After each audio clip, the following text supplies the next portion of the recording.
Hey guys, it's Katie. So I just posted a thing on Facebook if you guys would like to see how to make some polymer clay embroidery, and you said you would. So I'm going to start out basically showing what you're going to need and how to make it. So the most basic thing you're going to need is a really fine needle tool. And I have other needle tools that I purchased, but they're really thick. And the easiest way is to make one. And you can make this fancy if you want. You can make it very basic. So I have a couple things here. I have I don't know what these are called, okay? There's one, it almost looks like a head pin with a point. It's what you use to, if you're hemming, to tack it so you know where to sew. And then there's these kind. I had a big pack of them, and I can't freaking find them right now, but it's like 1 o'clock in the morning. So these are the two I could find, and they're really short. And then just a basic needle. Go to the dollar store and get some basic needles. And what we're going to do is make a handle for us to use these. Now, I did have some before that I used to use because I haven't done this in a while, but I can't seem to locate them. Well, maybe they're in this container. Hang on a second. Sorry, I don't want to drop anything off of it. Where are my other ones? Let me see if I can find them. Hang on. I found them because I forgot I was going to take this to the kids to do a craft, because this is the way I started out with polymer clay, and I'll get some of my magnets that I've done and shown you and show you.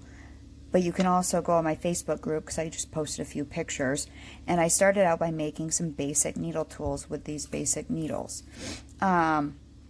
So one is like a couple of these guys stuck next to each other in different levels, so you can make grooves as a background. That's an easy one, or just have a bunch of dots. These two are just basic straights, and this one I curve so I could use the tip kind of as at a bent angle.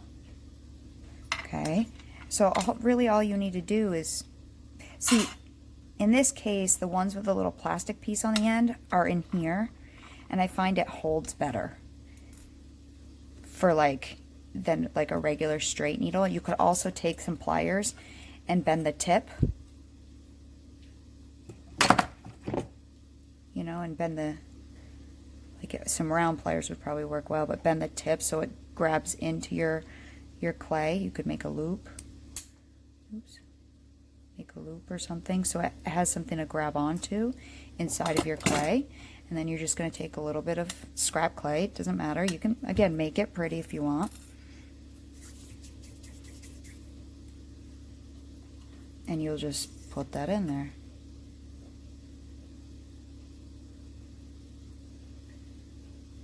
And kind of, you can get your fingerprints in there, so when you use it, obviously make it perfect for yourself, but you can get your fingerprints in there. And I mean, this was a huge wad of clay, and that way you have indentations of where to hold them. Like that one, I have this finger, so you can make them flat like this. It really doesn't matter, but you're going to need some kind of fine needle tools. So again, I found this little ball. I had ones with butterflies on it. They're somewhere. It's like a whole pack I got with a sewing kit, but I can't find them. I have no clue where they went. And the ones with the little plastic pieces on them seem to grip it better. And then you have a perfect little needle tool. And we'll use these to make a lot of our flowers. So you're definitely going to want one of these for sure. If you're going to make magnets, you're also going to want basic magnet strip. This is a magnet strip I have. I bought it at the craft store. You can get it on Amazon too. I usually cut it. I also have some E6000 to help glue these onto the back, because you put these on after. If you're going to want to make these into brooches, get some brooch settings or whatever you use for brooches. I'm not quite sure because I don't usually make brooches. And then some good quality clay. Again, when I first started, I was using Sculpey 3 because that's what I could buy, so I figured it was okay. But a lot of my magnets were breaking, like the finer detail pieces, like of the 3D flowers and things. So having a good quality clay is important because you're going to put all this work into it and you don't want it to break. I found this is a lot easier than cane making, and being able to picture a flower in clay. That's why I started with this, because it's more sculpting a little bit than it is actually putting pieces together to make an image. And that's what a cane is. You're putting a whole bunch of pieces together to make an image, whereas this, we're just going to shape an image. You know, we'll take a piece and we'll shape a leaf, and then we'll put some grooves and stuff in it to make it look like a leaf. It's a lot easier, I found, in the beginning. And it helped me understand polymer clay a little bit more as well. So we'll be doing this really soon, and I'll add it into this video, but for me it's going to be a different day. But I just wanted to show you, get some of these made, and that way you have some fine tools and a knitting needle, or even a piercing pin works well for wider areas. I also have this dental tool, which is awesome for making grooves, but you can also use your blade. There's a lot of different clay tools out there that are fine as well. Clay tools. Take different clay tools like this, you know, that have sharper ends on them. And you can always sand these down with a sanding block and make them even sharper. So just some fine tools, because this is really detailed and really skinny.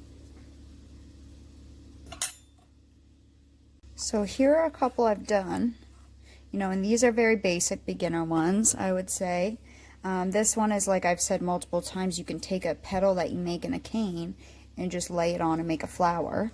You don't have to actually make a whole cane out of it. These are different ones that I've done here.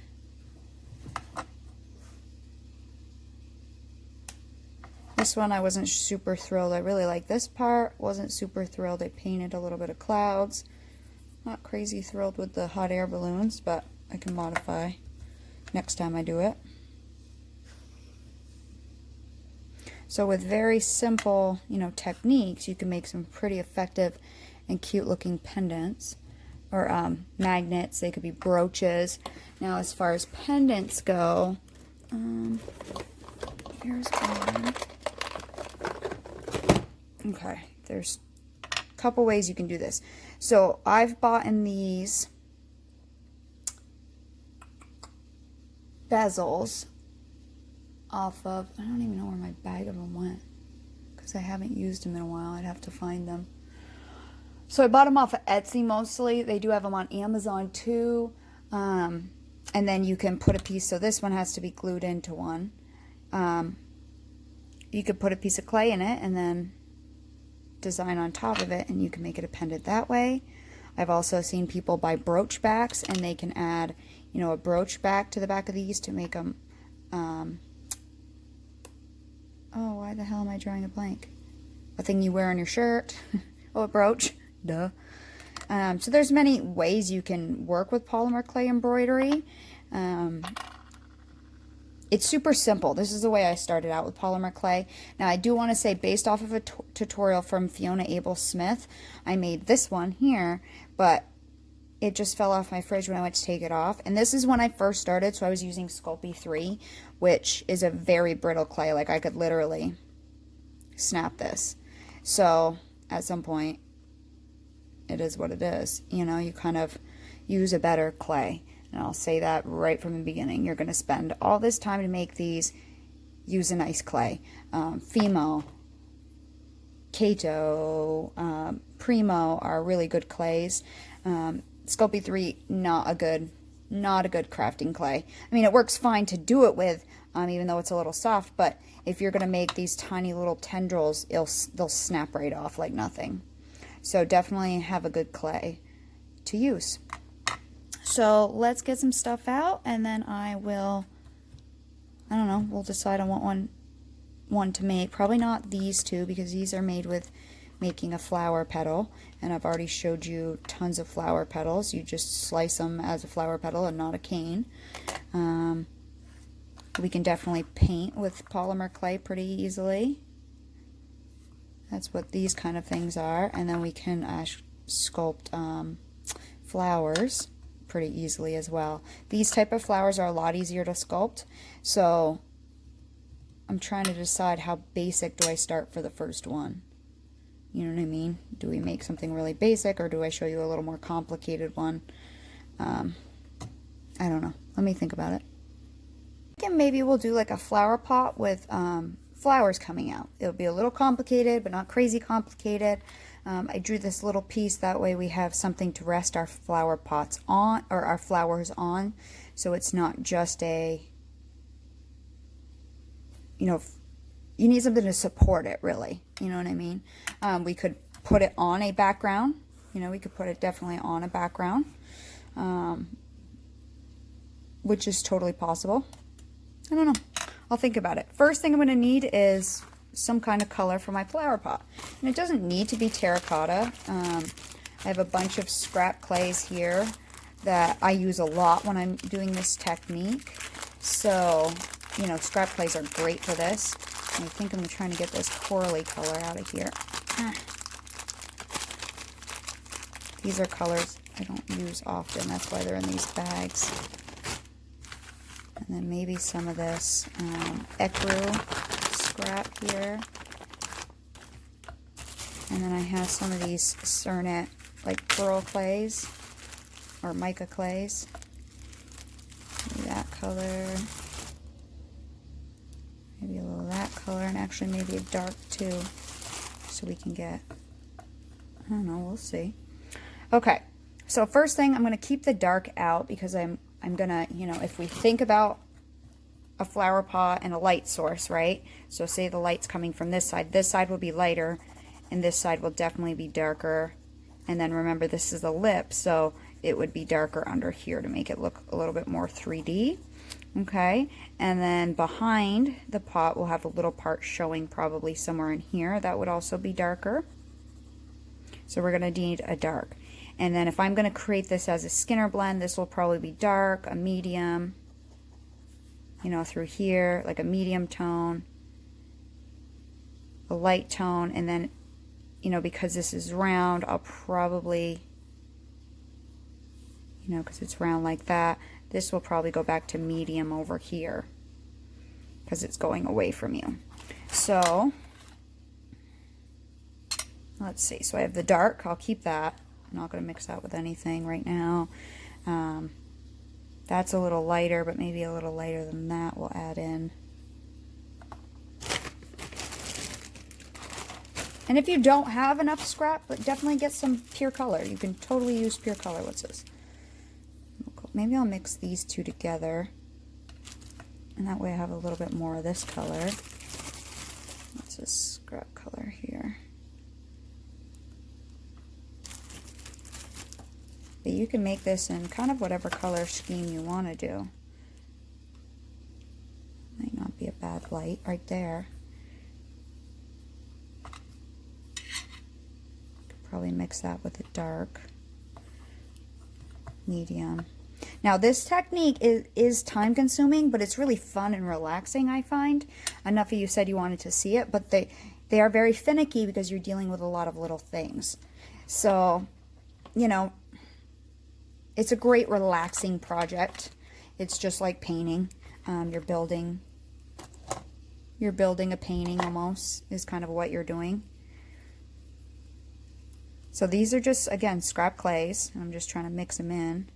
And they're micas, but they don't need to be micas. These are mica clays. This will be my dark. So let me mix these up. That's going to be my medium. That's going to be my light. I might just put a hair of this ecru in there. Might just put a hair of this pink in there just to get it a little more pinky. Maybe tiny little bit of green in there to darken that up a little bit. Okay, let me see when I mix these up. I'll be right back. Okay, I haven't finished mixing, but I just wanted to say something. So this is the dark that I just mixed, but it's not quite all of it. It's not quite dark enough. And the more tones you have going from dark to light, the slower the blend will be, and kind of the more realistic. So I have this scrap kind of black and stuff in here. It feels, yep, smells like Kato. It's like a dark gray. I might add a little of this to part of it. This must have been from one of these projects too. So let me see if I can just shave off some of this dark. Rather than use real black, you know what I mean? Why not use a color I already have sitting here, not doing anything, you know?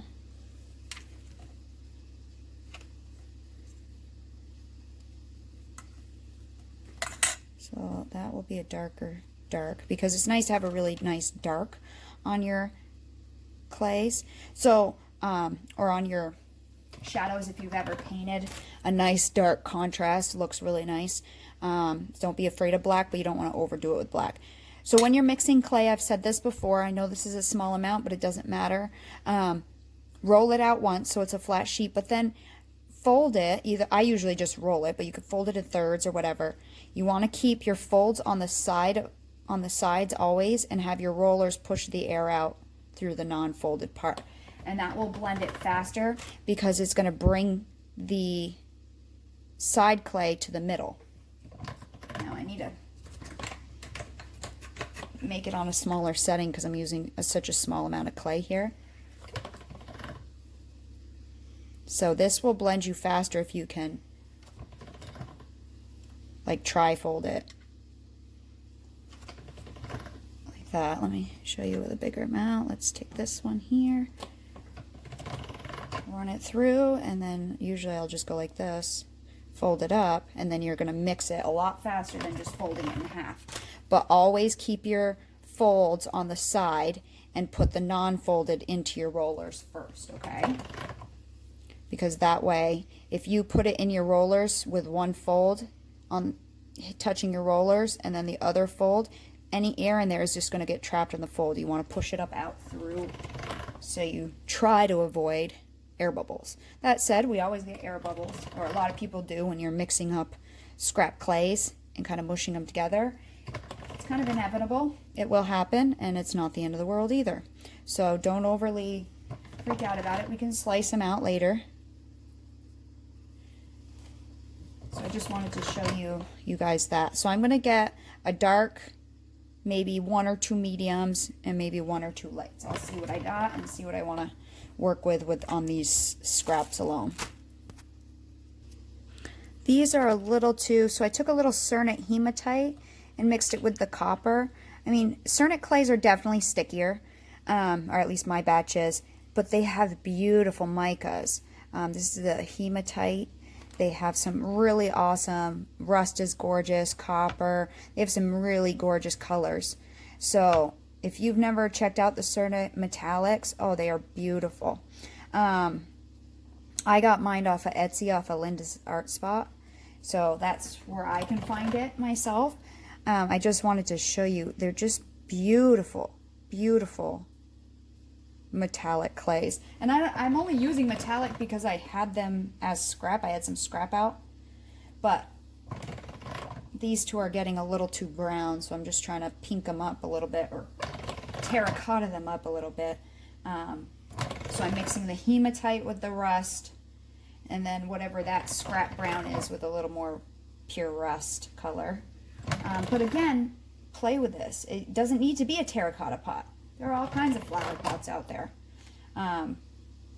So just kind of whatever, you know. I would more keep it a neutral color, brown, gray, you know, black, white, you know, stuff like that, because hopefully your flower is going to have a lot of awesome colors. So you want it not to compete with your flower color, I guess is my thought. So let me finish mixing. Sorry, I keep coming back. Okay, so these are my colors: dark, 2 mediums, and a light. So don't forget, if you have a big batch of, say, 1 color, okay, you can add dark to it and then a light to it and get 3 tones from 1 blob of spare, you know, color.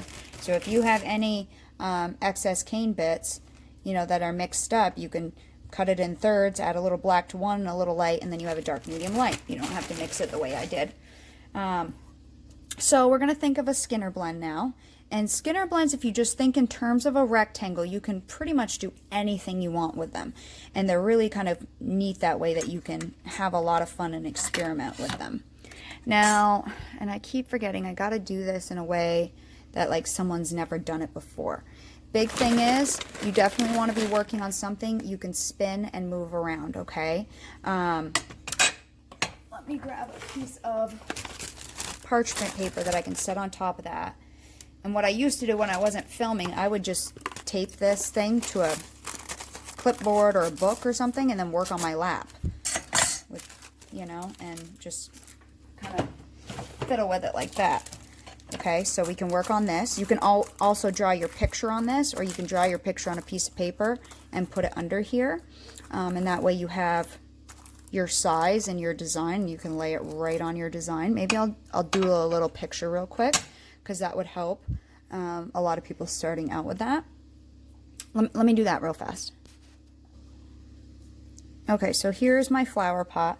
And if you're not very good at drawing, you know, just Google an image and print it out. You know, you can Google a basic flower pot drawing and print it out and kind of build off of that. Okay, so we have that. We have a piece of wax paper that I can work on top of it and still see through. And then we have our color. So again, we're going to be working in quite small amounts here. Okay, so let's cut some of these out.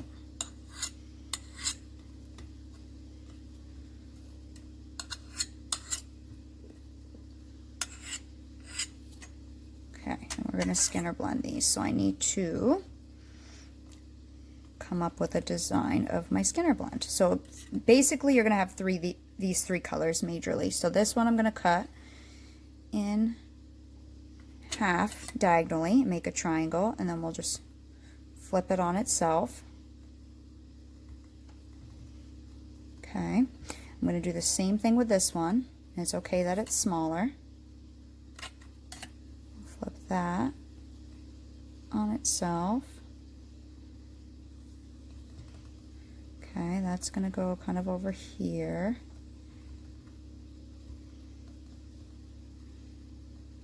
I have a hard time seeing a rectangle out of these triangles, but we'll put this one in the middle here. They don't need to be perfect. None of this needs to be perfect. Let's stretch this out.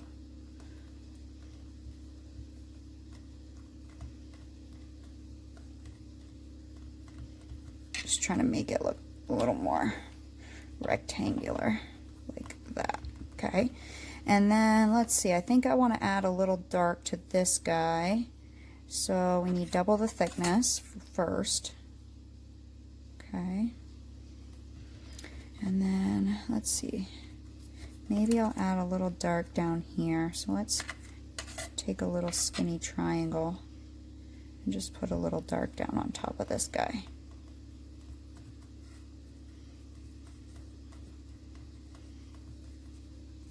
Just like that. You know, experiment with Skinner blends. They do not need to be perfect. Usually it will still blend perfectly fine. Just rolling it off a little flat there.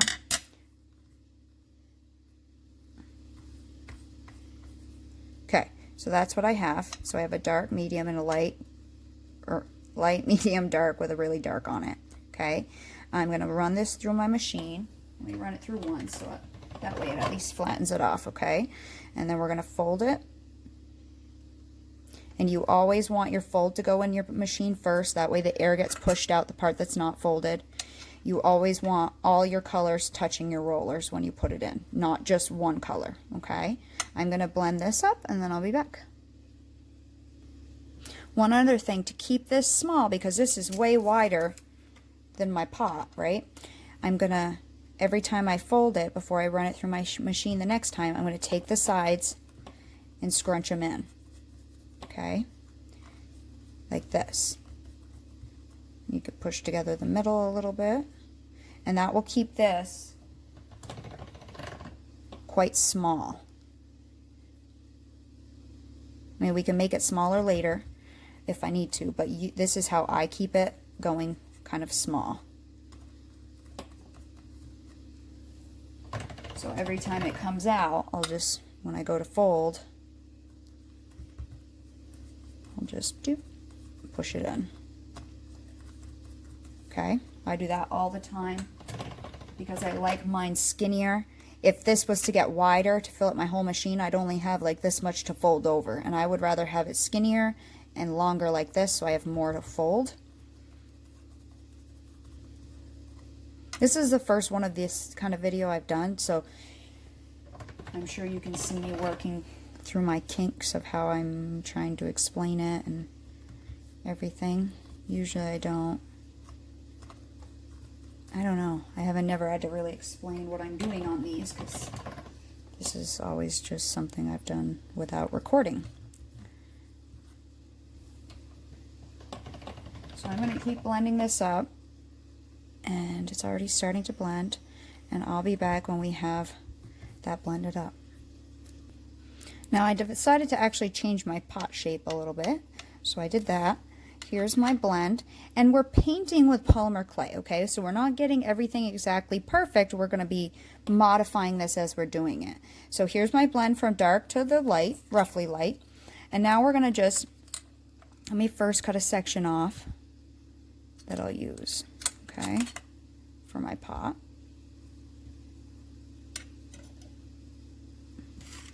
I'm going to place this on my tile. I'm just going to work right on my tile here. Okay, and then so my bottom's a little curved, so let's curve the bottom a little bit.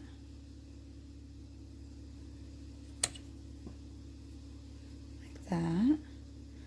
Okay, and then this one's slightly curved but a little straight, so let's curve that one too. Maybe I'll do it up here, like that. And then on the sides, I wanted them a little curved.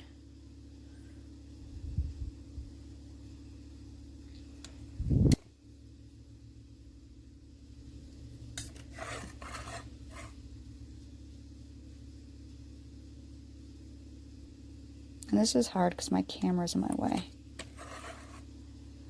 Okay. So there we go there. There's one part of our pot. And then we need to make the top lip, so we can use the same Skinner blend here. I'll cut off a section of this.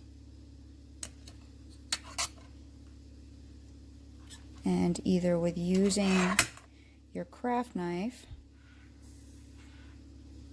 and we're going to make these look more separate in a second. Set this on here. Now, do I want it to stand out in front a little bit? You know what I mean? Do you want it to kind of be like that more? If we do, we need to roll out the same thickness, a little piece. So let me take just a junk piece of something. Let me use this Ecru. I'm going to roll out the same thickness I was just on. And we'll set that behind there. And that will give us that a flat surface to set that on so it's a little bit raised.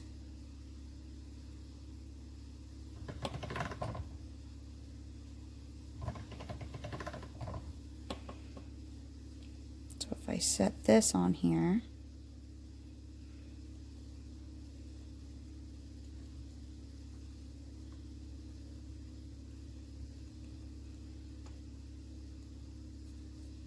like that, and then set this guy on here.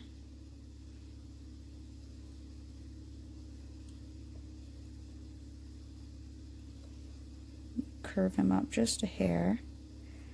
I can take my blade, I can take a silicone tool, I can do whatever I want, kind of smooth that off a little bit.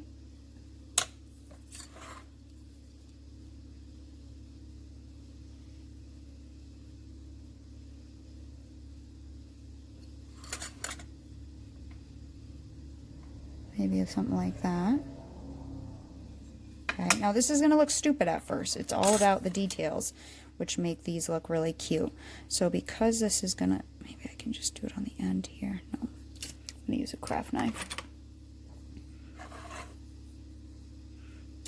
And these edges are a little rounded, so what you can do at first if you're not sure is just score a little bit.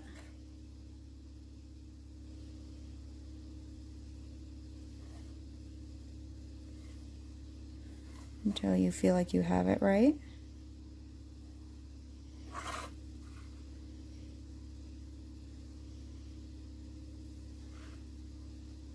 That one looks a little better than, or this one looks a little better than that one, but that's okay. And this Cernet is super soft, so I'm going to just cut him off.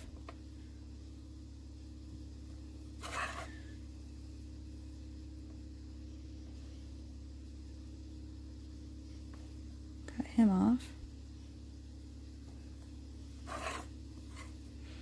And then I'm going to take, let me just fix the shape of that a little bit.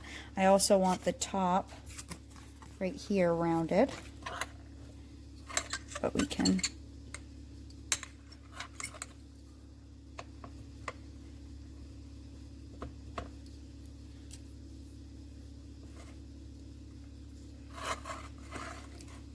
if I do it like this, you guys will be able to see.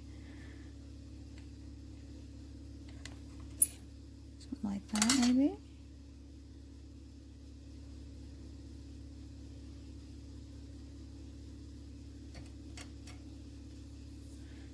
Okay, and then we can take our, blade, and I need to eat something, so I'm getting a little shaky.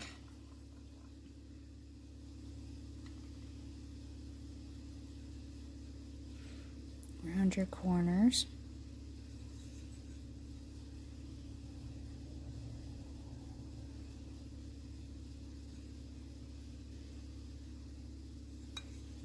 And I don't know if in this technique I'm going to have to do like a fast forwarding version, or it's going to get way too long. I don't know. Because these take forever, which is why I've never really recorded them. I tried to once, but it was like it literally took forever.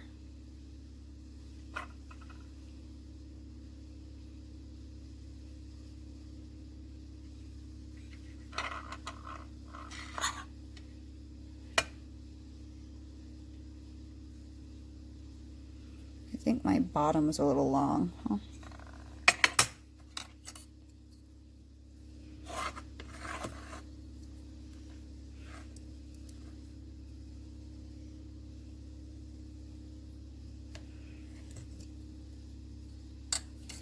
And then I'm going to take some of my dark color,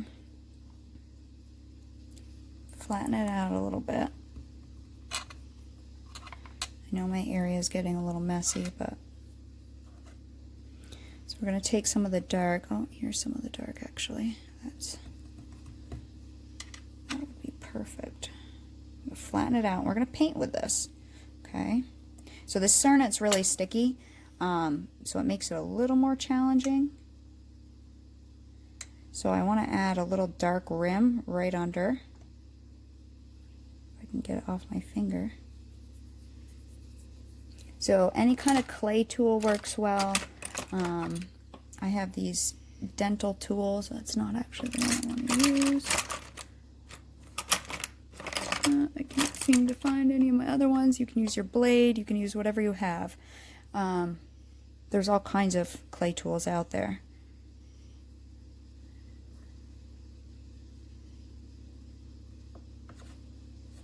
I can get this Cernet to stop sticking to me.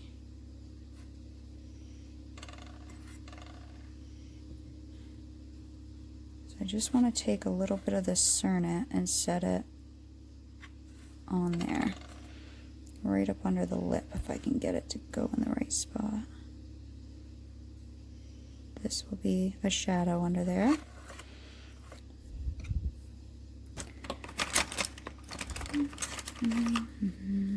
I have these silicone tools. They don't have any name on them, but they're just like little silicone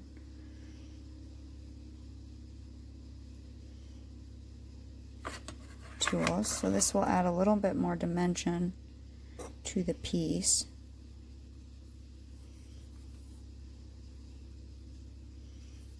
God, if this wasn't so sticky.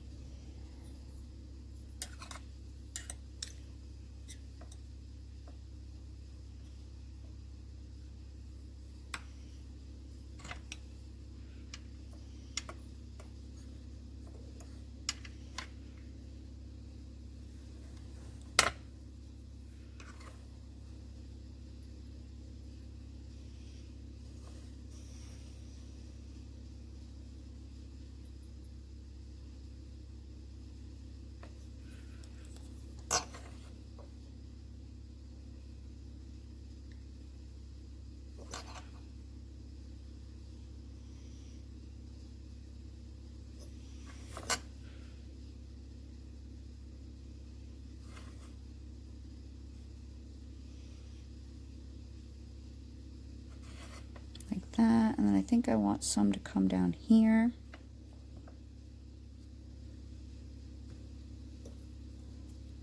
Gouged it with my fingernail.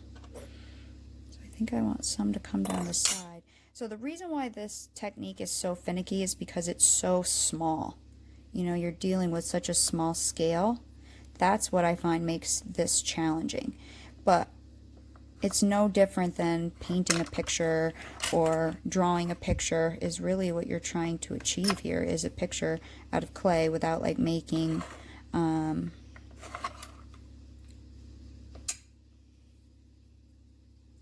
like canes and stuff.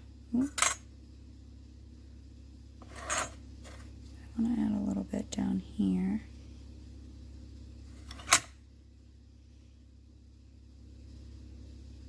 So with these, you'll have a lot of texture in this kind of technique, a lot of layers.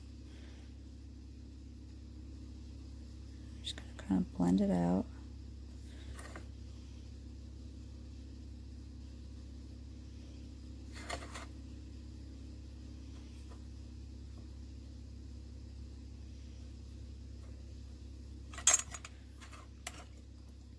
Drag it out. I don't know where my other one is. I had another one that's like blunter than this. Let me see if I can find it. This tool might work. This is just a clay tool.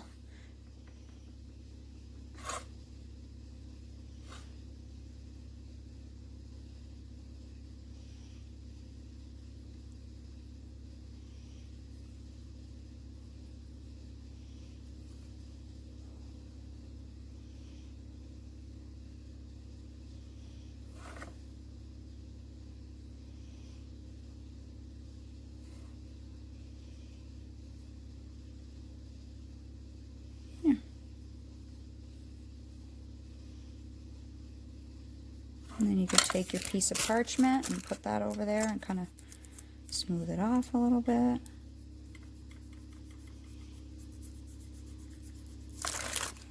You know, and then you got a nice looking little shadow there. I can always refine my shape up afterwards. I'm not overly worried about my pot shape right now. Just trying to get some colors in here. Okay.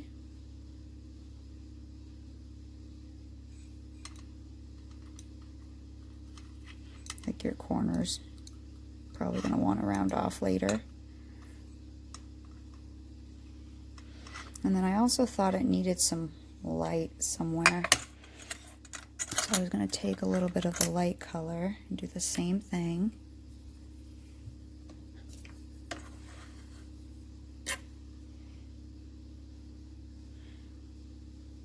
I don't know if that's quite light enough though.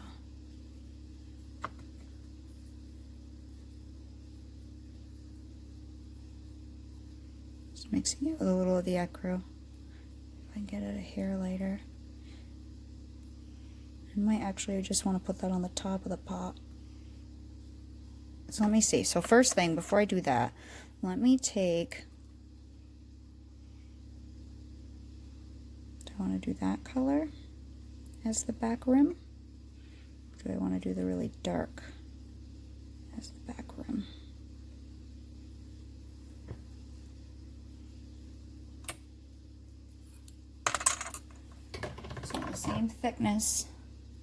The same thickness I've been working on.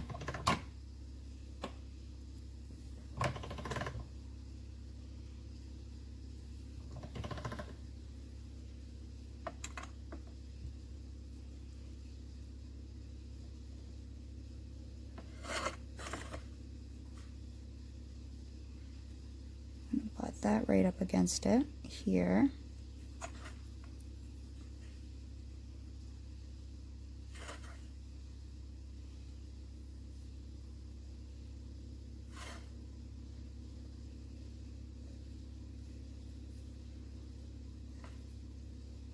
And I've never made this one, okay? So there are, if you were watching, you might think of an easier way to do it, and I would definitely do it that way if you can find an easier way. Because as I do it, afterwards I think about it and go, oh, that would have been easier to do it this way.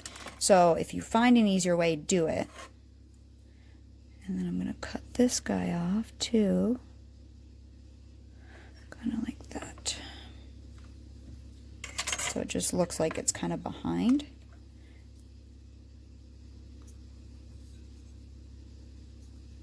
Like that.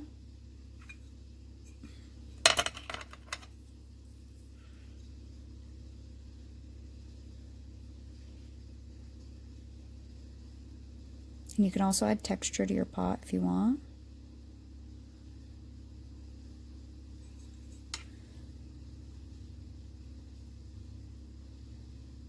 Remember, a lot of this is going to be covered up with flowers, but you don't know at this point what part's going to be covered and what part isn't.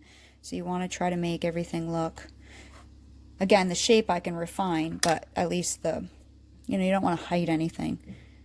Oh, hang on, the dogs might start barking. I don't know why. Diesel. Enough. Now I'm questioning, do I want a little lip right here, a little light? Do I want a little light along the side? That's almost a little pink. I'm going to pause it because I think my dogs are going to bark. Okay, so I'm trying to decide where I want a little highlight. So I might put one. So I'm just rolling out a little really skinny sausage. Really skinny. And I may put one on both. So I may put one kind of not right on the edge, but kind of close to the edge here, just like we did the dark. Blend that out, and then I may put one on the top here too.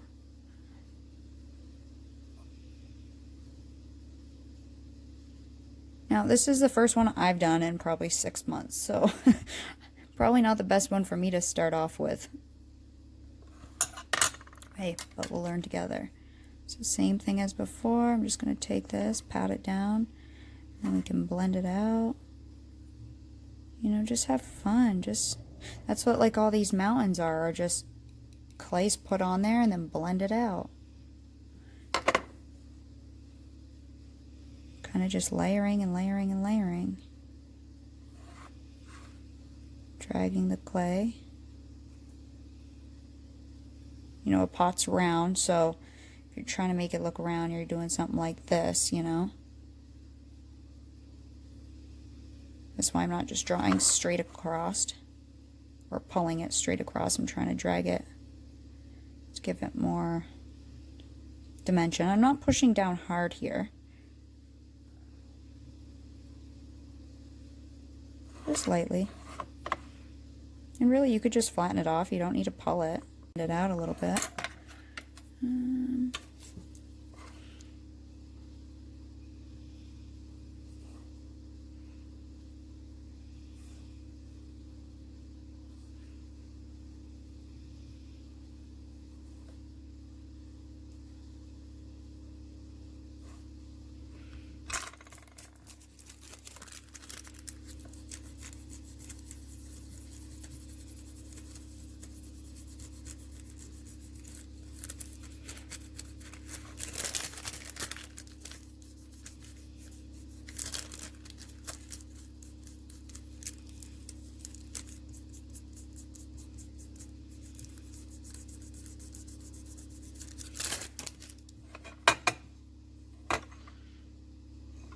I think it's fun. And again, we're only looking at one part of this. The people are going to be looking at this as a whole, and there's going to be flowers all over this too.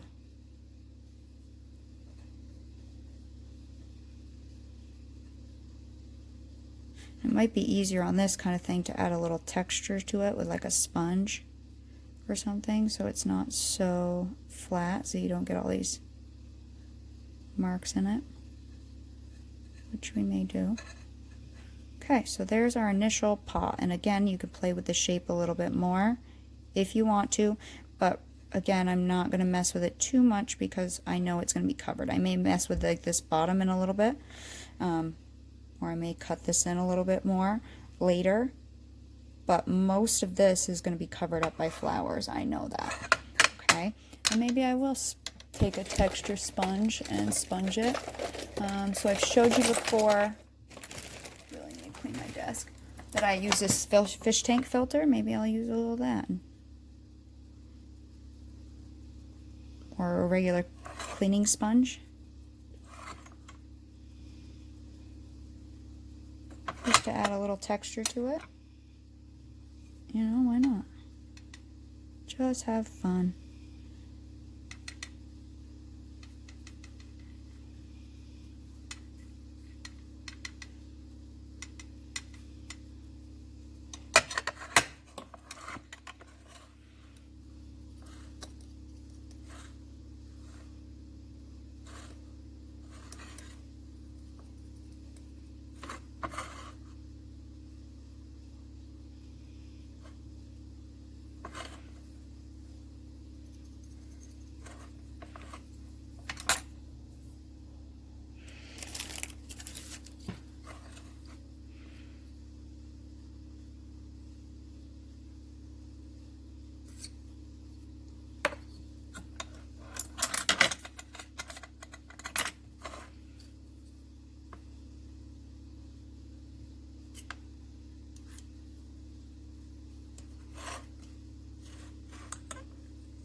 Okay, so there's our pot. And you know what might be neat is taking a little translucent and using that to build our flowers coming out to give that the flower support. So let me grab a little translucent. Oh, and I just painted my nails, and really clay is not great for when you paint your nails, which is why I haven't been doing my nails lately. Let me get a little of this conditioned and I'll be right back. Okay, try to adjust my camera here. Okay, so I have a piece of translucent rolled out here, and I'm going to cut it kind of to match that curve that I have already. Roughly. Doesn't need to be perfect. And I have this rolled out on the same setting. I have everything else rolled out.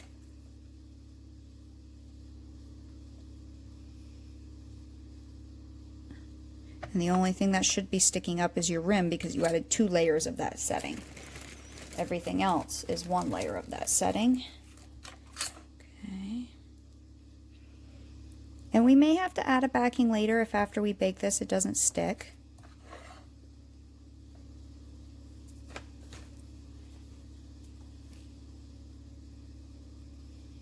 Most of them have backings on them except for my flower pot or my flower basket that I did before. But it fell on the floor and the dog ate it. Yep, he did. And then this, I don't want to, you know, we might do, let's cut it off wide and then we can cut it again later. It might help if I use my blade edge. And then we can cut around the flowers we put on it later. But that will give our flowers some support. Oh, I'm so sorry, that was loud. And I don't know how tall I might make some tall ones. I might have some grass in there. You know, we're going to start building from the back forward, okay? So we need to kind of start thinking about what type. And I might actually put some taller type ferns. So let's get some greens. I have some scrap greens. And as with painting, usually towards the horizon, so like if you're doing something like this, towards the horizon is lighter, okay? And then it should get darker as it comes towards you and darker as it goes away. But also, if you're doing mountains, the mountains towards you should have more color, and then further away they should have at least, like, they should be kind of faint. And I don't have anything else to describe that, but it's really hard. So again, you know, some of the ferns in the background I would want like very, very faint if you want them to look way in the background. But this is a flower pot, so they're not way in the background, right? They're just going to be behind some flowers. So I may actually do it like a darker. Like I have some of this green might look cool. And I'm not going to use all micas, but I have some mica here, so I might as well use it. You know, I have some more of that pot Skinner blend. We could put another little pot next to it. You could do whatever you want, you know, just have fun. So I guess with grass, what I'll do are just little, you know, like little, these are just going to be little grassy things. So I will just roll out some little sausages. And we may cut a lot of this off after, we may not, I don't know. We'll see how it goes. Just gently pat it on there. It doesn't need to go all the way down to the pot because you're probably going to cover it. Here's one. This will give it a little, just like a flower arrangement, a little height, you know?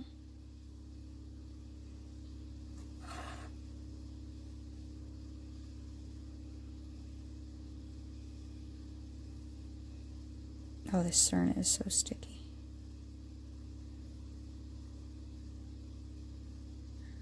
Maybe I'll put one there, wherever it really honestly lays.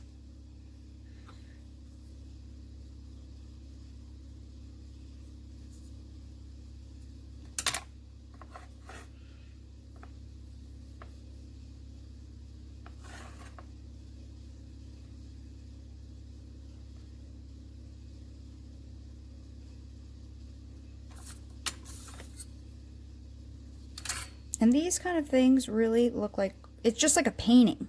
Like people don't even realize unless you paint, your paintings look horrible when you do like an underpainting and stuff. They do not look good at first. So don't beat yourself up until you're more towards a finished project, okay? Just broke a little bit there.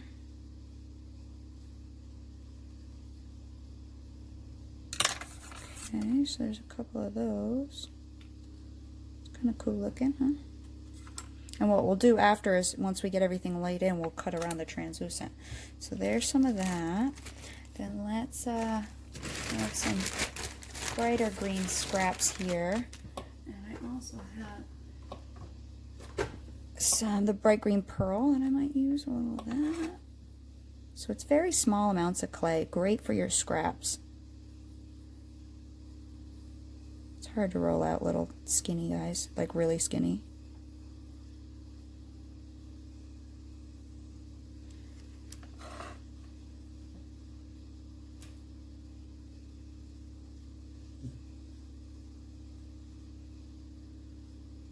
Don't forget to overlap.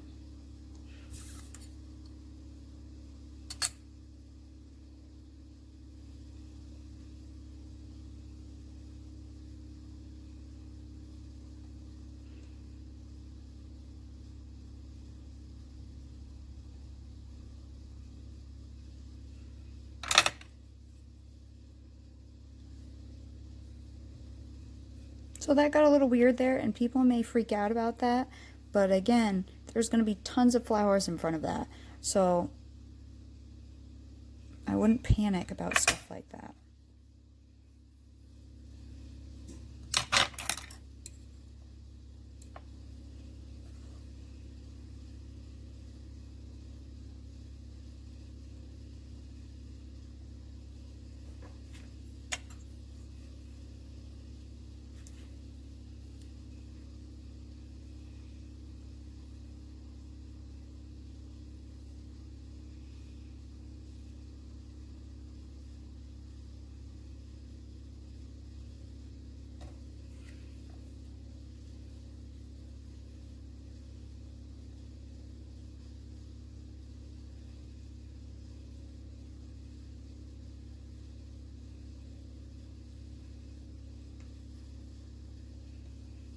I also want to, once we get to the foreground, I want to put some over the pot as well. Later, but that's in the foreground, so I'm not going to do it now. More in the foreground than this is, so I'm working from the back to the front.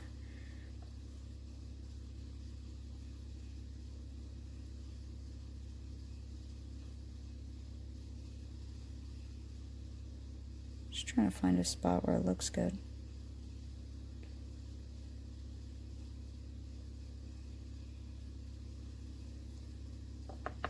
Looks good to me. Okay, cool. See? Okay. Now that we have that done, set that aside. This is a dark color. Get that out of my way. Okay, so now we need to start building different flowers to put on here. Okay, so you know you're going to want your colors for your flowers. And I have some of this pink. Let's see. I have some nice blue here. Purple. These are all, those might look pretty. Okay. So let's see, what kind of flower do we want to build first? So roses can be fun. We can do these spiky type flowers. We could do, you know, basic daisies, you know, and set them on there. We could do definitely some different ones. Maybe if we do a few daisies in the background, you know, a few daisies. We could also put a few roses in. Yeah, let's do that. Okay, so a couple daisies. So the way you do the daisies, that's really soft. Let me get this conditioned because this one's really hard as well. Let me get some conditioned. Hang on one sec. Okay, so I have some colors out here and I decided I want to add a little bit more to the background than what I have already. So I want to make some kind of ferns back here and stuff. So we'll start off with some dark green, same dark green that I was using before, but again, whatever you want to do. I'm going to roll it out into a thin sausage, and then I'm going to take my blade, cut off a little piece, and roll it into a ball. Okay, so these are kind of very small things, unfortunately. It's just the way it is. And these will create, and we're going to create some of these little ferns in the back. Okay, so we're making a little ball. Okay, and then on one side of the ball, I'm going to flatten it out to make it kind of pointy. That might be a little exaggerated though. So you just want to flatten one end out. I'm also going to flatten the other end a little bit. And this is where our needle tools come into play. So I'm going to take my little needle tool here and kind of pick it up. You'll get stuck on it. Okay, and then you can set it down on, let's see, let's do this one here. And then you're going to take your needle tool and you're going to indent into this, okay? Hang on. And we're going to push right in the middle. And that will kind of make a little indent. And you can drag all the way up if you want. You could just do the end. I mean, it doesn't really, whatever you want to do. You know, so cut another little piece. And I am making these a little bigger than I normally do because I'm trying to show you. Roll it in a ball, kind of flatten them ends off, pick it up.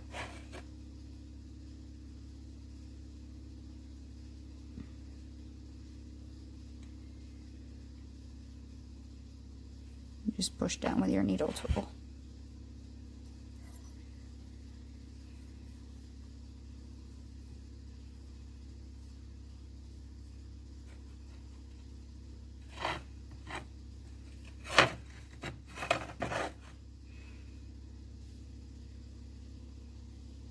You can have them staggered, you can have them off center, you can have them however you want. Remember, it's nature, so nothing's perfect in nature.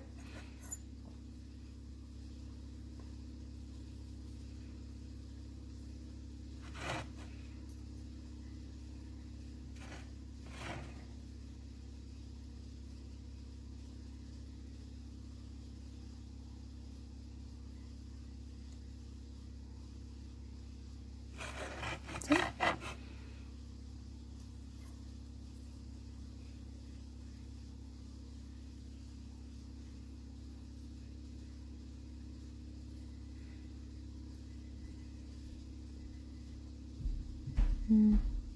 Might be a little small.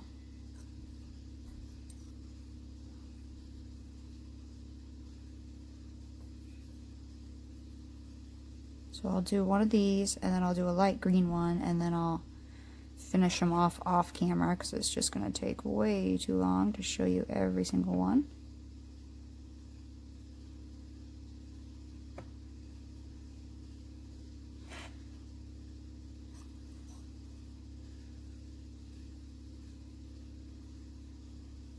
You can Also, if one end gets too wide, you can kind of push it up and you can maneuver the clay pretty easily.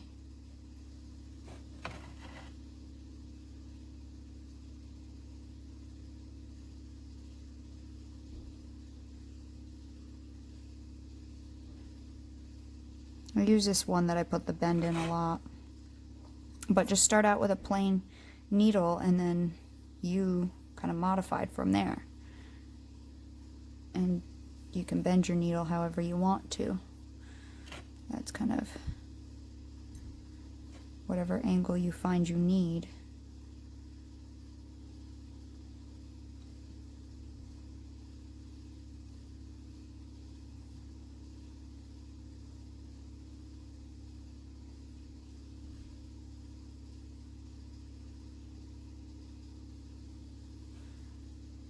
Like that. So let me do a light green one so you can see that as well.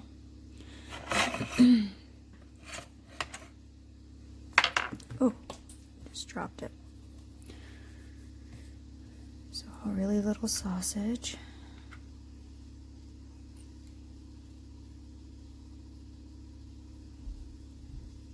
And again, you can use whatever colors you want.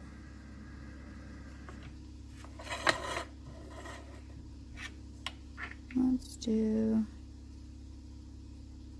it's a little long, huh? Come on, get off.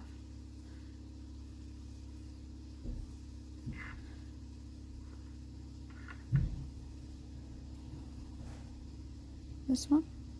Let's do this one.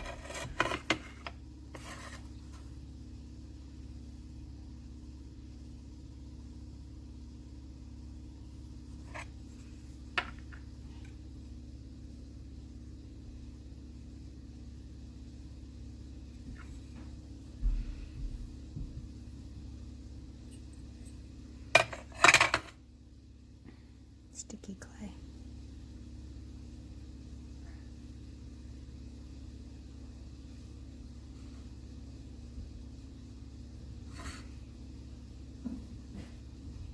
So enough of you asked to see, so that's why we're doing these as well. I'll throw some of these projects in here and there.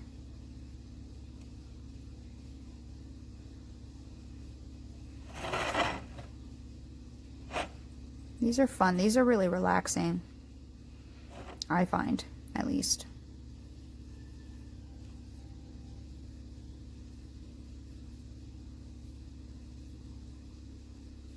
Because it's not as difficult. For me, this isn't as difficult as making like a cane, because you're just taking little pieces of things and putting them on. And you see how I'm spinning this around to whatever way I can manipulate it better? That's why it's easier to work on either a little tile, this is a tile I'm going to bake on, or a piece of parchment or a piece of paper so you can spin it around.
And again, these are all going to be overlapped with stuff in a little while too.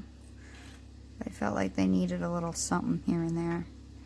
And I might not go all the way down that, because I'll probably put a flower somewhere in here, you know, so.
And because everything else is raw, you can overlap these and just kind of squish down into it. Generally, I try to do this all raw.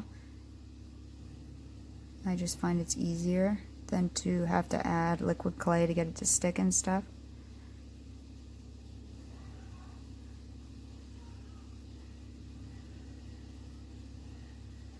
See? So we're just overlapping them now.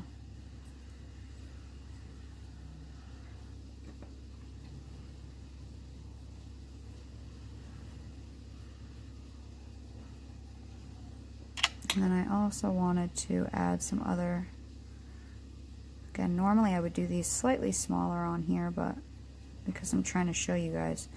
So what I'll do is I'll finish up wherever I feel like I need any, and then I'll be back. Okay, so I got a few of those on. And again, we're gonna cover a lot of this up, so I only did like little pieces of parts, you know.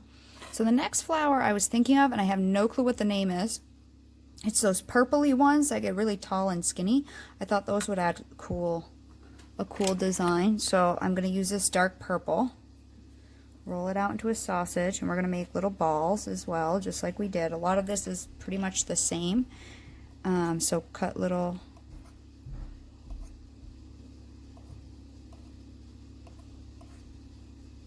pieces off. Okay. And then roll it into a ball. And I'm going to use a ball tool and grab that guy on there. Oh, it might be too big for the tip.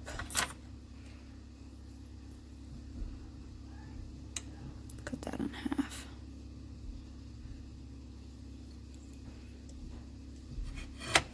Where do I want this guy to go? Right here, maybe? Put a little dot in the middle. Boop. And these are kind of conical shapes, or like a cone shape, so maybe down. We will do a couple of these, maybe even a smaller one right at the tip there. We're going to use a couple different colors of purple. After we get our dark base on, this will be our shadows.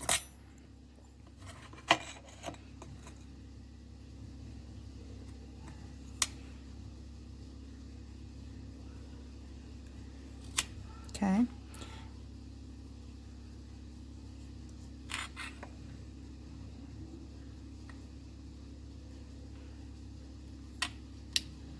Some of these I think are too big, so I'm going to cut some of these in half.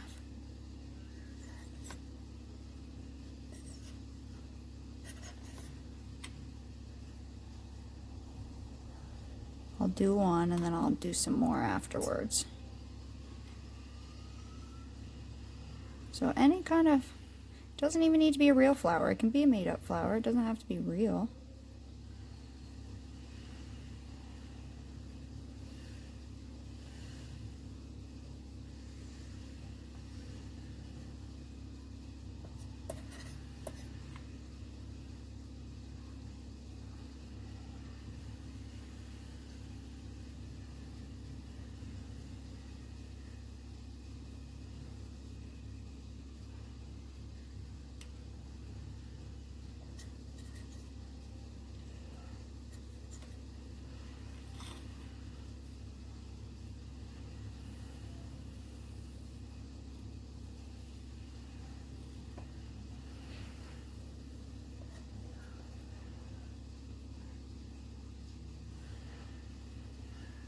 And we're going to add more on top of this too, so we're going to add some different color purples to get it to give it some depth.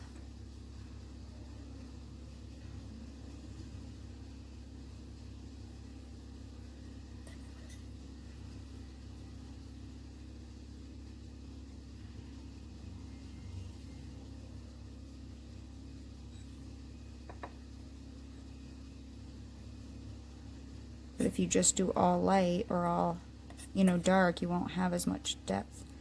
So if you have different tonages, it gives you more depth than anything, painting, whatever. So like say that's that, and then I'll have this slightly lighter purple.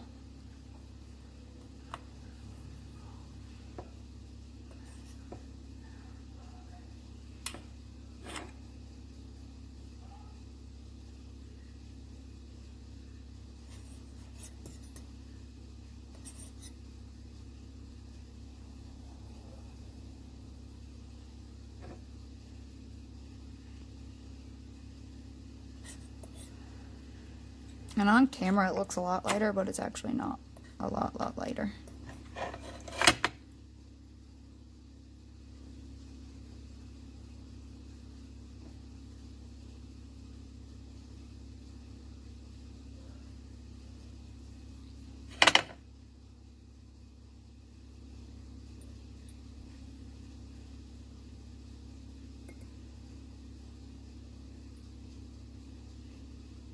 And then I have even one lighter, kind of slightly pinky.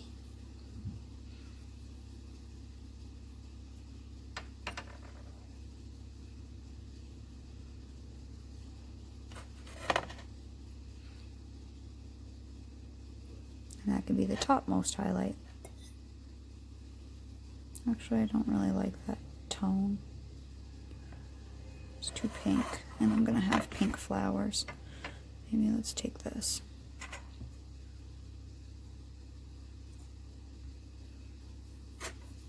So you're not using a lot of these colors every time, which is why scraps are great.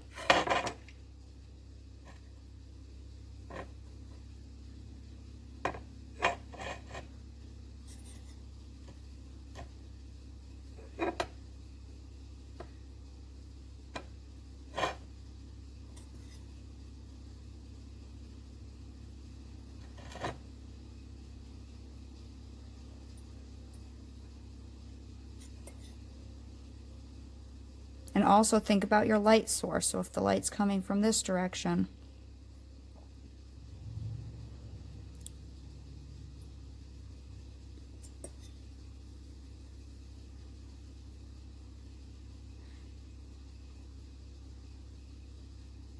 but the center on these is also round. These are round, so you want to keep it either from the center towards, on this project, towards the right side.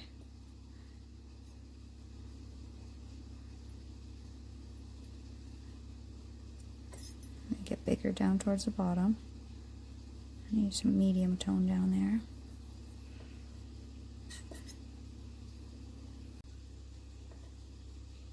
Running out of space on my phone.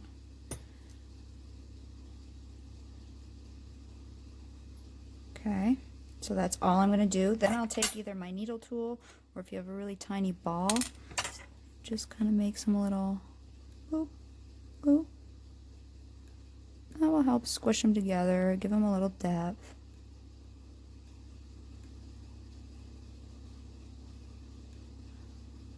Okay, so I'll make this one, maybe that's long enough for this one. I might add another one or two there, and then that will be that flower there, okay? Kind of a neat looking little flower. Okay, and then I'll be back. I'm also going to put one over the side, I think, here, like a little bit here.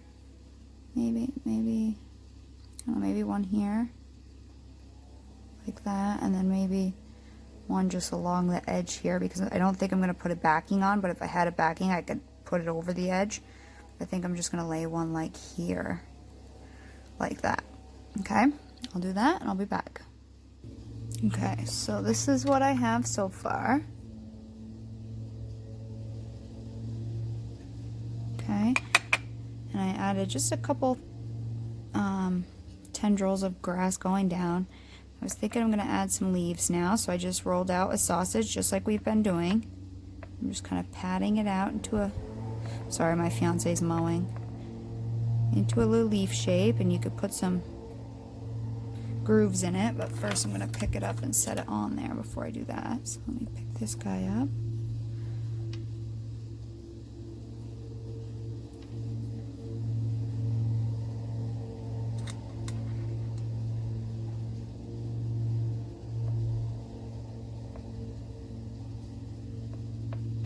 Right, we'll set him on there.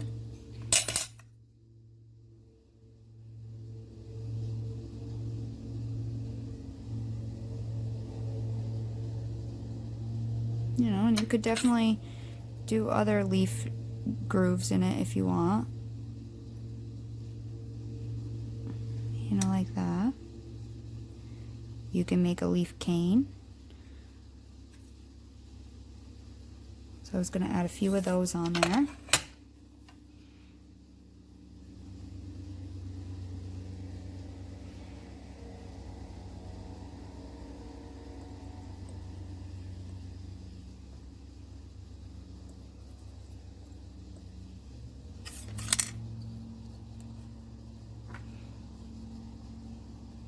Oh, did I drop him?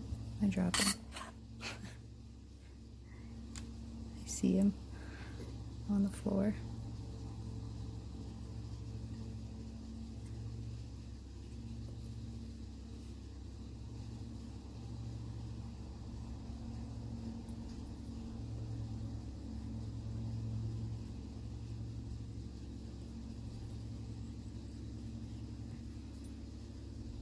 They can be whatever shape you really want them to be. I've used leaf canes, like I said, just reduce them really, really small. But in this technique, what's nice is you don't have to be good at cane making to do this stuff. And that's why initially I think I started with it.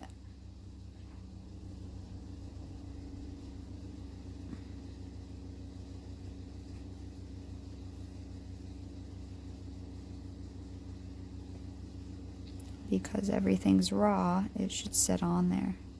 I might have to do a part 2. This may just be part 1. So I'm going to keep adding different shades of leaves. So I got different colors here. I'm going to add some different shades of leaves down in there. And then we'll probably do a part 2 where we'll add some roses, more in the foreground. Some 3D roses we'll sculpt and go from there. Okay guys, because this is getting really long, and I don't have enough memory, I think I'm going to end here. And then what I'll do at another point is I'll show you how to sculpt some roses and some different kinds of flowers that we'll set in here. And then eventually we'll take our thing and we'll cut around the edge and bake it. So I think it'll be pretty cute. And it's nice and fun and easy, and you know, you're just making little circles and stuff like that and putting them in a certain way to make them do something, you know. Create an image with it. So anyways, I will see you next time, though you won't, yeah, no, you'll know it's next time because it's going to be 2 different videos. But other than that, we'll finish up next time. Okay, later.